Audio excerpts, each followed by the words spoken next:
gaunt and expressionless. But still demanding, he looks nothing like the big issue seller. He's right, that guy who's made an honest wage on the street outside Sainsbury's for a year looks a lot better. His flatmates get back from work at 5 and offer him dinner, but he reckons he's had enough today. That slice of dry toast at 10 didn't sit too well with his come down, so he turns to the only comfort he knows anymore. It's his last line, and he's anxious he'll be left with nothing. He's searched every tin, but that's really all there is. His shaking hand on his phone, sending messages to best mates he only sees when he's off his face. He walked past Adam in the street the other day, and the guy barely looked like he knew his own name, and it was never meant to be this way. When they first started out, he just felt great all the time. He was the confident guy, he didn't recognise sober. He picked up girls and smoked Marlboro Reds, used his wages to buy the clothes he thought matched the look of being off his head. Cowboy boots and skinny jeans, sunglasses indoors and leather jackets to gold trim down the seams. He donned a cravat and then laughed when his class questioned his fashion. When they told him it was creepy that he kept his shades on for the whole science lesson. On the third time he was pulled in for being late, the head stared into his bloodshot eyes and said, "Mate, what's going on?"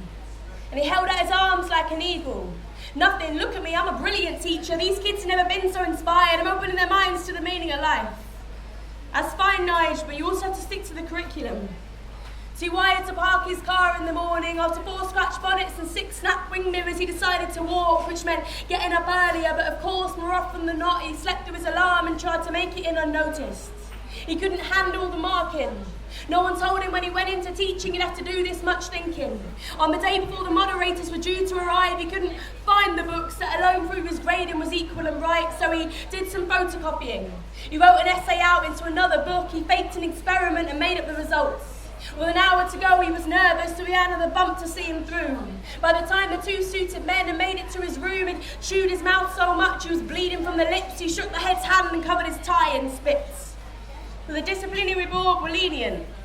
They told him he was lucky, that despite a few bad turns, he was a good teacher, so he had 3 months to get clean and get back, but so far, he's not really managed to stay on track. He's fallen out with anyone who can't get him drugs.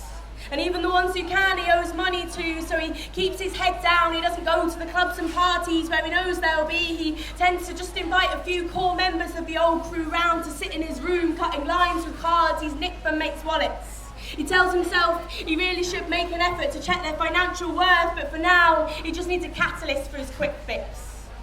They sit in the gloom of anxiety, too paranoid to open the curtains. No one speaks until the buzz kicks in. Then they're ripping into 4-packs and conspiracy theories. Nigel's mate has invested in a printer recently, so they can keep hold of the evidence, feel like they've got control of the facts. Now the paint-peeled walls been wallpapered with pages, bullet points of how they faked the moon landing, the direction Kennedy's head shot back, the use of webcams as spy cameras. They've gone past the point of building beam cans into the Twin Towers and now using binary to explore the possibility that Michael Gove has actual magical powers. He's in cahoots with David Icke. They're infiltrating our playgrounds with Liz Chester's children, using texting Morse code on Twitter to communicate with Elvis, who's locked up in Area 51 with Diana. And they're building the case to take their newfound proof and evidence into schools, because if Pink Floyd taught us anything, it's that we need kids and education to build the revolution. And by their words, the revolution is coming.